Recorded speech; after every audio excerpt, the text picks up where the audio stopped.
Hello guys, আজকে আমরা রান্না করছি। দেখো, আজকে আমরা ভালো করে রান্না করছি। তো এই দেখিন, ফোলা ফোলা রুটি বানাচ্ছে। রুটি বানাইছে। আর সেই ছোট্ট কুকারটা দেখছো, সেখানে কি বানাইছে আমি বলে দিচ্ছি। সেটা ভাত বানাচ্ছে, কিন্তু ওইটা আলু সিদ্ধ ভাত। হ্যাঁ, রুটিটা দেখা। আরে দেখো, ফোলা রুটি হয়েছে।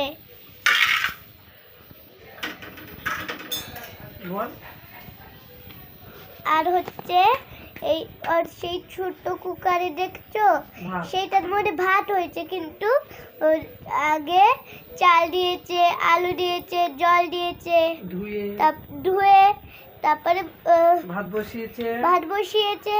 এবার আমরা রুটি রান্না করছি। আর ভালো করে ফোলা রুটি ভালো করে বানাচ্ছে। এই দেখো, তারপরে আমরা খাবো, খেয়ে দিয়ে ঘুমিয়ে পড়বো। তোমরা ভালো থেকো। টাটা। আর কিছু বলতে হবে না, বল টাটা। টাটা।